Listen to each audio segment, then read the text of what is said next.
Hello hello. ये जो public है ये सब जानती है, पब्लिक है ए बाबू, ये पब्लिक है पब्लिक।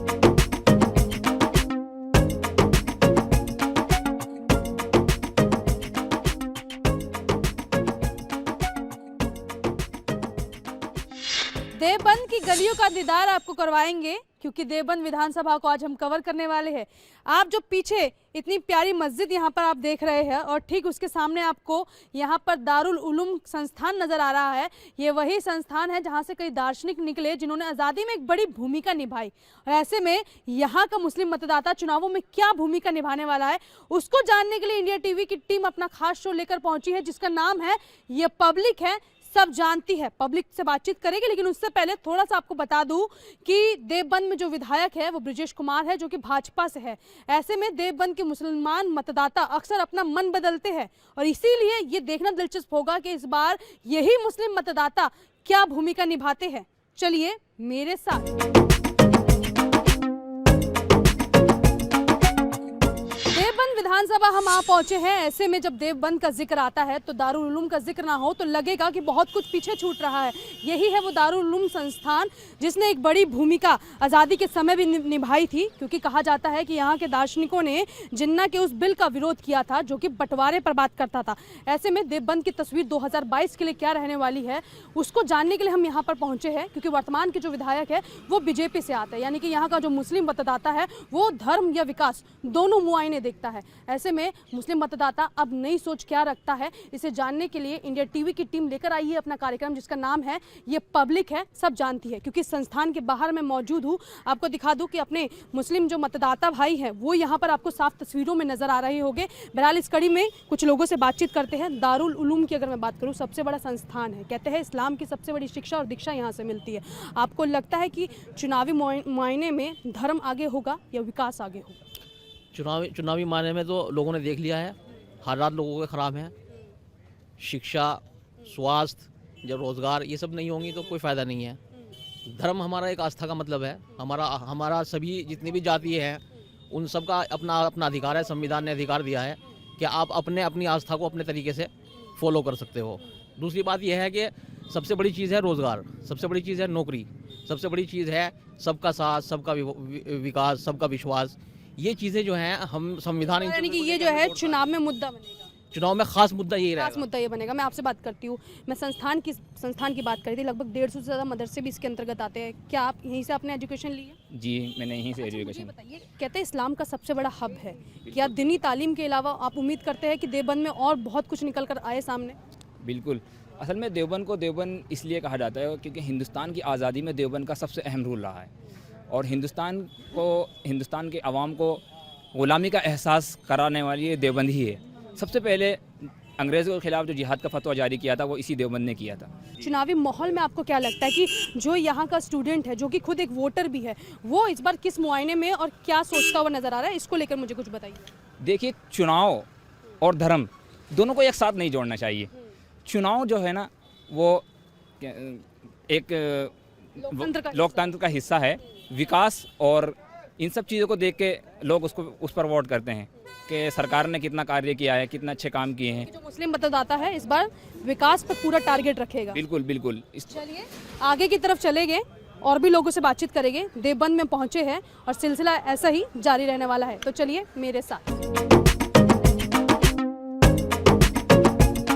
देवबंद विधानसभा में आप पहुंची हूँ और देख लीजिए, आपको पीछे यूनिवर्सिटी भी नजर आ रही होगी, दारुल उलूम भी हमने आपको दिखाया, यहाँ की सबसे बड़ी संस्था है और कार्यक्रम का भी नाम है ये पब्लिक है सब जानती। शायर साहब आप हमें मिले हैं, कुछ शायरी अंदाज में शुरुआत कर दीजिए कार्यक्रम की। सबसे पहले तो मैं इंडिया टीवी देवबंद में आए हैं, ख़ास तौर से मैं आपका इस्तकबाल, आपका स्वागत, आपका वेलकम करना चाहता हूँ और ये कहना चाहता हूँ कि आज आमद है चंद मेहमा की। आमद मीन्स आना। आज आमद है चंद मेहमा की, आओ दीवारों दर सजा दिए जाएं, रास्ते जितने देवबंद के हैं, यानी एक एक पे दिल बिछा दिए जाएं। क्या बात है, क्या बात है, क्या बात है। और क्योंकि कार्यक्रम का ही नाम है ये पब्लिक है सब जानती है, कुछ पढ़ के बताने वाले हैं, फिर लोगों से बातचीत करेंगे। शुरू हो जाइए। खासतौर से ये भी कहा है कि बुरा क्या और भला पहचानती है, बुरा और क्या भला पहचानती है, ये पब्लिक है, ये सब कुछ जानती है किया है मुल्क को बर्बाद किसने, किया वीरान को आबाद किसने, जहाँ यहाँ पर देश के गद्दार हैं कौन, बहाकर खून किया आज़ाद किसने, मनाने से कहाँ ये मानती है, ये पब्लिक है, ये सब जानती है। आपके पास आ रही हूँ, बड़े शायराना अंदाज में देवबंद की तारीफ और शुरुआत इन्होंने कर दी है। देवबंद में इस बार जनता क्या मुड़ बना रही है? देवबंद खासकर यूनिवर्सिटी एरिया है, आप देख ही चुके, जैसे दारुल वक़फ़ दारुल दो ये यहाँ तकरीबन 90% कार्यकर्ता मेहनतकर्ता और समाजवादी के साथ हैं, और समाजवादी ही अब के आ रही है और पूरी बहुमत में आएगी। चलिए, आपने तो पार्टी विशेष की बात कर दी, मैं थोड़ा से काम की बात कर लेती हूँ। कहते हैं देवबंद का संबंध लोग तालिबान से भी निकालते हैं, कहते हैं कि समर्थक यहाँ पर नजर आते हैं। क्या देवबंद आज भी इन्हीं बाध्यताओं में बंधा नजर आ रहा है? ऐसा कुछ नहीं है, जो लोग ऐसा कहते हैं वो गलत कह रहे हैं। दारुल उलूम ने हमेशा भाईचारे का संदेश दिया है, और देश की आज़ादी में भी सबसे ज़्यादा दारुल उलूम का ही योग रहा है। यहीं से रेशमी रुमाल की तहरीक चली थी। मौलाना महमूद हसन साहब रहमतुल्लाह अलैह, मौलाना हुसैन अहमद मदनी, मौलाना अनवर शाह कश्मीरी, मौलाना उबैदुल्लाह सिंधी, सब लोगों ने कुर्बानी दी, माल्टा जेल काटी। देश को आज़ाद करने में सबसे ज़्यादा अहम रोल ही देवबंद का रहा है। अब देवबंद की तस्वीर क्या है? देवबंद की तस्वीर है, यहाँ से आज भी मतलब देश भक्त पैदा हो रहे हैं, देशभक्त दारुल उलूम पैदा कर रहा है। जो गद्दारी का इल्ज़ाम लगा रहे हैं वो खुद लोग गद्दार रहे हैं, और वो आज देशभक्ति के सर्टिफिकेट बांट रहे हैं। एक धर्म विशेष को अक्सर चुनाव में लड़वाने की तैयारी होती है, या एक धर्म विशेष जिस तरीके से तालीम लेता है वो अब जाग गया है समाज बदलने के लिए? बिल्कुल जो है, इस वक्त में एक धर्म विशेष जिसको टारगेट किया जाता है, हमेशा तमाम ही पार्टियों का टारगेट जो है एक धर्म विशेष होता है, लेकिन इस वक्त में वो धर्म विशेष जो है बड़ी ही समझदारी के साथ में, सोच के साथ में ऐसी पार्टी को वोट करेगा जो इस प्रदेश को जो है उत्तम प्रदेश बनाने का काम करेगा, जो इस प्रदेश को आगे पहुंचाने का काम करेगा, यहाँ की जनता को फ़ायदा पहुंचाने का काम करेगा। यहाँ छात्राओं के लिए और छात्रों के लिए, किसानों के लिए, मजदूरों के लिए जो पार्टी काम करेगी, एक धर्म विशेष उसी को वोट करेगा। यानी कि इस बार मुस्लिम मतदाता अपनी सोच बदल रहे हैं, और जिस तरीके से इन्होंने जिक्र किया कि इस बार काम जिसका बेहतर होगा साथ उसके जाएंगे। वर्तमान की सरकार के काम से कितना खुश है? बिल्कुल भी खुश नहीं है। बेरोज़गारी इतनी है जितना आज तक किसी भी सरकार में नहीं हो पाई। इस सरकार ने तो हिंदू मुस्लिम का विवाद कराने के अलावा कुछ नहीं किया।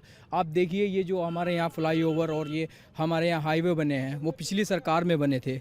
अपना नाम करने के अलावा इस सरकार ने कुछ नहीं किया। लेकिन एक एटीएस भी यहाँ पर बनाया जाने की बात की जा रही है, लगातार ये भी कहा जा रहा है कि आतंक विरोधी जो घटनाएं होती है उसे एक तरीके से ये एटीएस रोकेगा। आपको नहीं लगता एक बड़ी उपलब्धि है? नहीं, पहले तो ये बताना चाहता हूँ मैं आपको, आज तक के देवबंद से जो पैगाम हुआ है वो भाईचारे का, मोहब्बत का पैगाम यहाँ से जारी हुआ है। लड़ाई झगड़ा फसाद का आज तक के ना कभी हमने सुना, और ना कभी यहाँ से देवबंद से कोई मैसेज पैगाम इस तरह का कोई गया है। तो एटीएस क्या करेगा? जो है एटीएस की चाहे एक नहीं चाहे 10 दफ्तर खोल ले। लेकिन एक तरीके से सरकार कह रही है एक अच्छी पहल है कि जब एटीएस बनेगा तो कम से कम आतंक विरोधी जो भी तमाम गतिविधियां होती है वो एक हब आपको बना दिया गया है देवबंद को। इसको उपलब्धि के तौर पे नहीं देख? नहीं, उपलब्धि तो तब होती ना जब यहाँ से कोई गुंडागर्दी या फसाद का कोई मामला पहले हुआ होता। जब पहले कभी इस तरह का कोई पैगाम, कोई मैसेज नहीं गया, तो एक क्या चाहे 10 एटीएस के दफ्तर खोल लिए जाए, उससे यहाँ के लोगों को कोई फ़र्क नहीं पड़ने वाला है। ये देखिए, तो एक देवबंद के नाम से ख़ास तौर से एक प्रोपेगेंडा है। पब्लिक को खुद जो बीजेपी वाले हैं वो अपनी ही पब्लिक को गुमराह कर रहे हैं, बस इसके अलावा और कुछ भी नहीं। एक प्रोपेगेंडा। चलिए ये बताइए, देवबंद को कोई फर्क नहीं पड़ता, 1 खुले 10 खुले 100 खुले, जैसे हमारा हजरत ने बताया। तो देवबंद वालों को ना कर ना डर।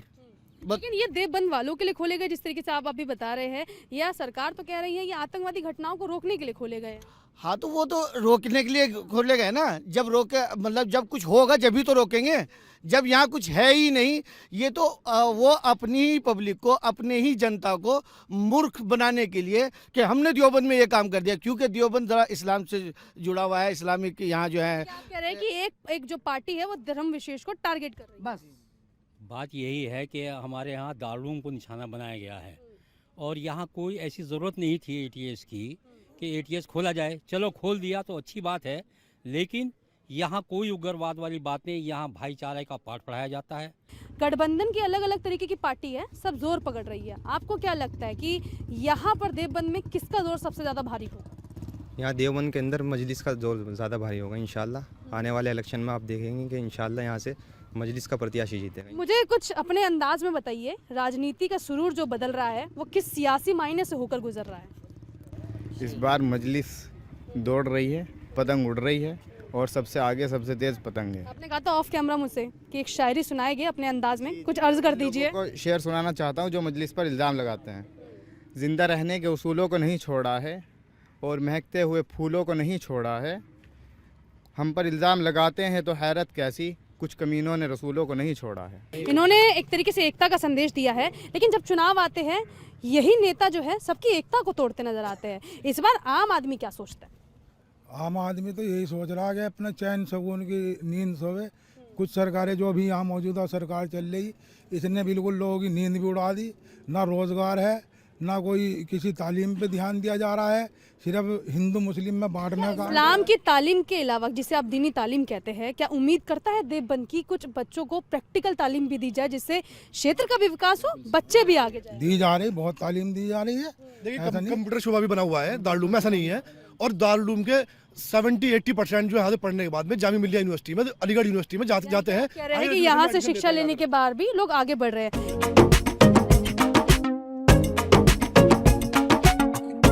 बिजली को लेकर अक्सर कहा जाता था कि 5 साल पहले देखा जाए और अब देखा जाए तो घंटे बढ़ गए हैं, बिजली अब आने लगी है। इस बात में पिछले 5 साल का अगर रिकॉर्ड देखें, देवबंद में कितनी सच्चाई है? देवबंद में तो काफ़ी बिजली पहले से ही आ रही है, मुलायम सरकार से ही काफ़ी अच्छी बिजली थी। अब तो आकर के काफ़ी कम हो गई है इस सरकार में। 7-8 घंटे इन्होंने काट दिए, सुबह 4 बजे से 8 बजे। समय क्या रहता है, बिजली आने का समय क्या रहता है यहाँ पे? बिजली 4-5 दिन से तो बिजली नहीं है। अभी कोई टाइम ही नहीं है। अभी कोई टाइम नहीं है। अभी हमारे मुख्यमंत्री जी ने चुनाव को देखते हुए 3 रुपए प्रति यूनिट कर दिया है। आज से 5 साल पहले भी उन्होंने गुजार दिए। अब जैसे कि उनके पास 3-4 दिन बचे हैं, अभी उन्होंने 3 रुपए यूनिट प्रति कर दिया। क्या इससे पहले नहीं कर सकते थे वो? क्या इससे पहले जनता चुनावी स्टंट के तौर पे देख रहे हैं? चुनावी स्टंट के तौर पे किया गया मैडम ये। आपको क्या लगता है कि मुस्लिम मतदाता इस बार अपनी सोच क्या बना रहा है? मुस्लिम मतदाता अपनी सोच पिछले 5 सालों के साथ जो एक विशेष तबके के साथ, विशेष धर्म के साथ जो सलूक किया गया है, वो आप लोग हमसे ज़्यादा अच्छी तरह से जानते हैं। जगह जगह पर मुसलमानों की लिंचिंग की गई है, आए दिन मुसलमानों को टारगेट किया जा रहा है। इसीलिए अब मुसलमान ऐसी पार्टी को चुनेगा जो मुसलमानों के मुद्दों को उठाएगी। कौन सी पार्टी? वो पार्टी अब मुसलमान अभी हम आपको नहीं बताएंगे, वक्त जैसा होगा जो पार्टी तय करेगा कि इस बार सत्ता किसके पास जाएगी। आपको क्या लगता है किस मामले? इस मामले में कि चुनावों में धर्म बड़ा हो जाता है, विकास बड़ा हो जाता है, या राजनीति बड़ी हो जाती है? असल में कुछ लोगों में भयभीत हो जाता है। जब भी इलेक्शन आता है तभी कुछ ना कुछ लोगों में भ्रम पैदा कर दिया जाता है, चाहे वो धर्म के नाम पे हो या सामाजिक नाम पे हो, कुछ भी हो। बहरहाल ये चाहते हैं कि अपनी पार्टी को लेके हम कोई मुद्दा उठाएं जिससे पब्लिक जो है वो। चलिए, आप सबके पास आ रही हूँ और एक सवाल का जवाब सबसे जानना चाहती हूँ कि 2022 में देवबंद के लिए चुनावी मुद्दा क्या रहने वाला है? देखिए मेरे हिसाब से विकास सबसे अहम मुद्दा होना चाहिए, लेकिन विकास के नाम पर टिकट बांटे जाते हैं। पार्टियां विकास के नाम पर देती हैं कि किसने विकास कराया है। धर्म के नाम पर जब पार्टियां टिकट बांटती हैं तो धार्मिक ही चुनाव होता है, धर्म के नाम पर ही चुनाव किया जाता है। फला ठाकुर बाहुल्य सीट है कि वहाँ ठाकुर को सीट दिया। देवबंद में किस मुद्दे पर चुनाव होगा? नहीं, देखिए देवबंद में तो विकास के मुद्दे पर चुनाव होगा, सुरक्षा के मुद्दे पर चुनाव होगा। बिल्कुल होगा, सुरक्षा मुद्दा होगा और विकास मुद्दा होगा। एक बात और कहना चाहूँगा मैं आपको, आज इस सरकार में किसी का भी बिल 1000 रुपए से कम नहीं आ रहा, जबकि आज 0 वाट के बल्ब चल रहे और पिछली सरकारों में 100 वाट का 200 वाट का बल्ब चले था, जब 150, 200, 250 रुपए का बिल आता था। कि कानून व्यवस्था बड़ी मजबूत है। कहाँ है कानून व्यवस्था मजबूत, ये बताइए। एक वर्ग विशेष को परेशान करने के लिए नए नए कानून लागू कर रही है सरकार और नया नया प्रोपगंडा जो है वो इस्तेमाल कर रही है। एक शायर हमारे पास और खड़े हैं। शो की एंडिंग कर रही हूँ, कार्यक्रम का भी नाम है ये पब्लिक है, सब जानती है। हिंदू मुस्लिम की एकता और चुनावों को लेकर कुछ सुना दीजिए। जी, मैं एक कविता के 2-3 जल्दी कुछ लाइनें। शांति का हमें अनमोल खजाना दे दे, शांति का हमें अनमोल खजाना दे दे, जिसको सब प्यार से गाएं वो तराना दे दे। दे दे बहनों को भी सीता का दुपट्टा दाता, और बच्चों को कोई ख्वाब सुहाना दे दे। और ये शेर आखिरी कि ईद हिंदू मिले और खेलें मुसलमान होली, ईद हिंदू मिले और खेलें मुसलमान होली, हिंदू मुस्लिम में वही प्यार पुराना दे दे। क्या बात है। यानी कि देवबंद की जो जनता है उसने सोच लिया है कि जवाब उसे क्या देना है।